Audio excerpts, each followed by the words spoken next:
Hello, history buffs and curious minds. Welcome to It Really Happened, the channel where history's most unbelievable stories come to life. Today, we're whisking you away to Paris in the roaring 1920s. Here, amid the glitz and glamour, one of history's most audacious scams was pulled off. It wasn't a heist or a bank robbery, but something far more brazen: the sale of the Eiffel Tower. Not just once, but twice. Yes, you heard right. We're diving into the incredible tale of the man who sold the Eiffel Tower twice. Have you ever heard of Victor Lustig? His name might not sound familiar, but his bold tricks will definitely grab your attention. Victor wasn't just any trickster. He was a top-notch con artist, famous for his clever and daring scams that took him all over the world, from the busy streets of Paris to the bustling cities of America. Out of all his sneaky plots, one stands out the most. He pulled off a scam so daring that it involved one of the most famous landmarks in France, the Eiffel Tower. Yep, that's right. Victor saw the Eiffel Tower, a huge and impressive building known for its massive iron frame, not just as a building, but as his chance to carry out the biggest fraud of his life.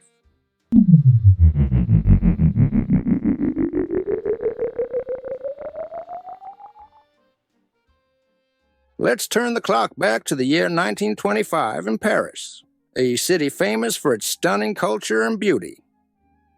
But not everything was perfect. At the heart of the city stood the Eiffel Tower, which was originally built as a temporary structure for the 1889 World's Fair, but ended up becoming a permanent part of the Paris skyline. This giant iron tower, reaching up to 300 meters high, was a sight that people either loved or hated. Some thought it was a brilliant piece of engineering, a true symbol of French creativity and a sign of modern progress. However, others felt it was just too big and ugly, ruining the classic beauty of the city's old architecture. Keeping the Eiffel Tower in good shape was also super expensive. The costs were so high that the city struggled to keep up, leading to lots of arguments. People debated in public and wrote in newspapers, calling the tower a white elephant because it was so costly to maintain. That's when Victor Lustig saw his chance.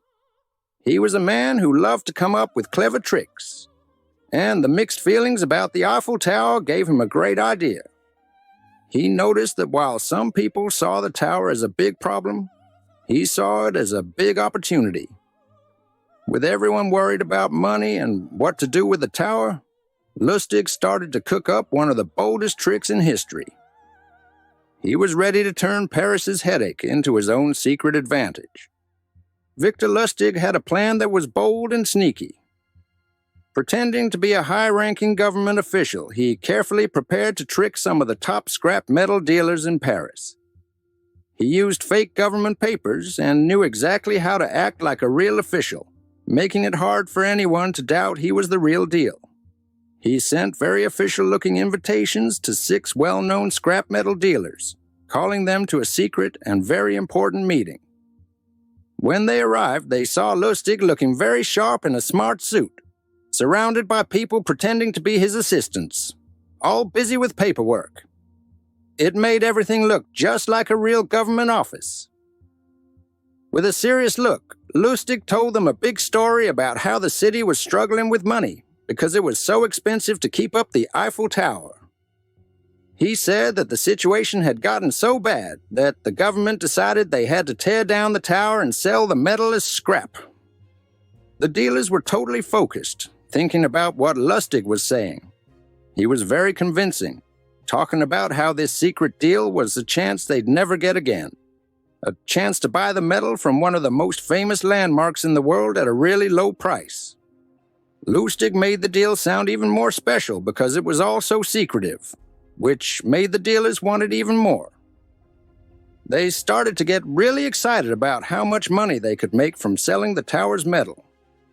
As Lustig talked about how desperate the city was and how much money they could make, the dealers were completely drawn in. They couldn't resist the chance to make such a huge profit from Paris's troubles. Lustig had set everything up perfectly for what would become one of the biggest scams in history. He played on their desire to make lots of money and their trust in him, setting them up for a fall they didn't see coming.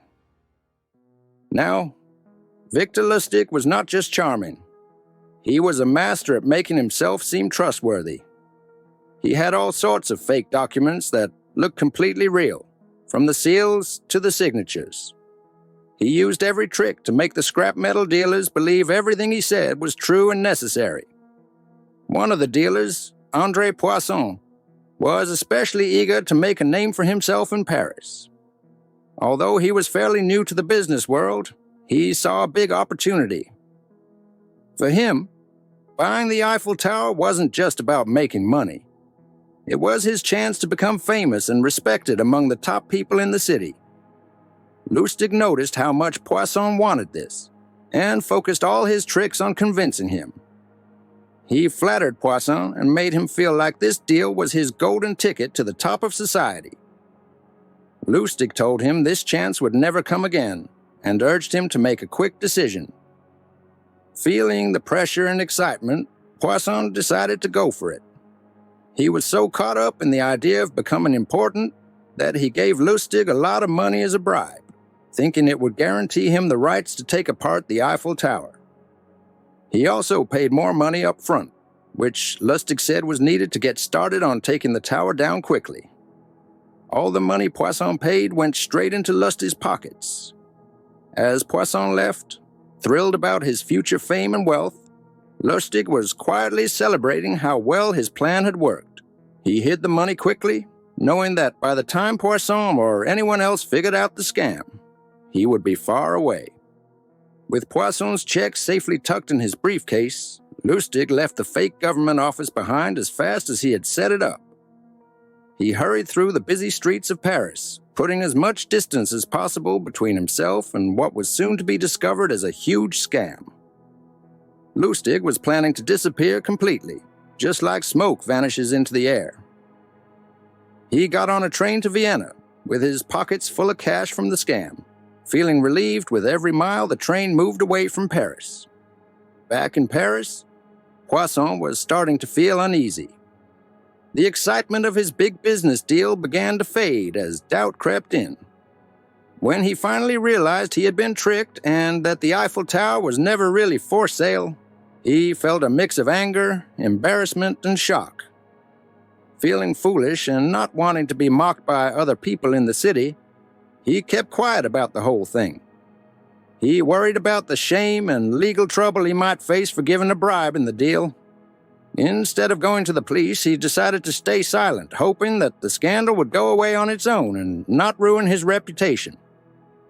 For Lustig, everything had gone perfectly.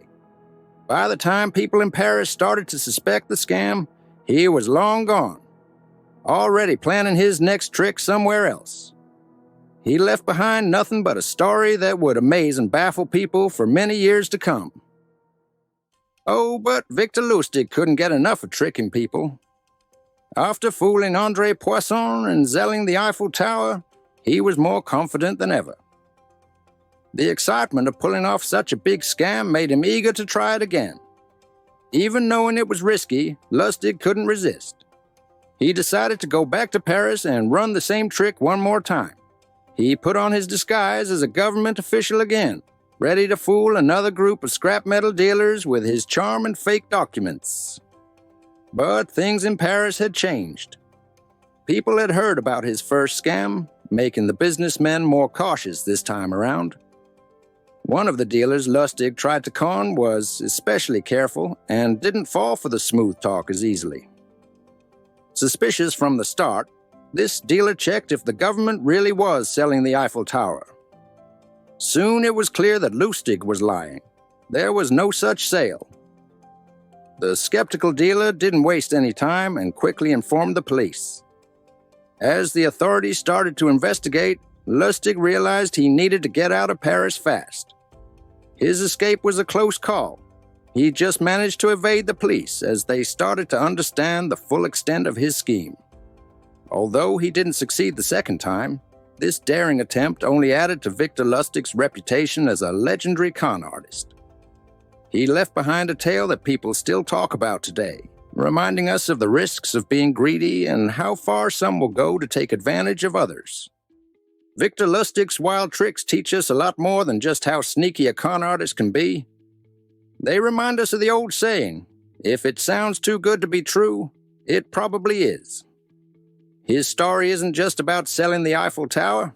It's a bigger lesson on how easy it can be to fall for scams when they promise amazing things. Lustig's adventures show us just how far some people will go to trick others. He was really good at making fake documents and pretending to be someone he wasn't, all to fool people into giving him what he wanted. His ability to mix truth with lies was so good that even very careful people could be fooled. His story makes us think about how we can also be tricked, especially in today's world where we spend so much time online. On social media, it's easy to come across false information or too good to be true offers. That's why it's super important to always check the facts and be cautious about what we believe and share. For example, if someone offers a deal that seems perfect or if something just doesn't feel right, it's important to ask questions and look closer before we believe it's true. In the end, what we learn from Victor Lustig is not just about his daring tricks, but the important lessons on being cautious and aware. As we go through life, facing different offers and chances, and navigating through endless posts and messages on social media, his story helps us learn to tell the difference between what's real and what's too good to be true. This way, we won't end up like Poisson, the man who thought he bought the Eiffel Tower but ended up with nothing. What do you think was the craziest part of Victor Lustig's story? The huge trick he pulled with the Eiffel Tower the first time? Or the fact that he was bold enough to try it all over again? Let us know in the comments. We really enjoy reading what you think about these amazing stories from history. If you're as amazed by these tales of tricks and bold moves as we are, hit the thumbs up button, subscribe to our channel, and click the bell icon so you don't miss any of our videos. Can't wait to see you on our next wild adventure. Until then, stay sharp and keep an eye on your landmarks.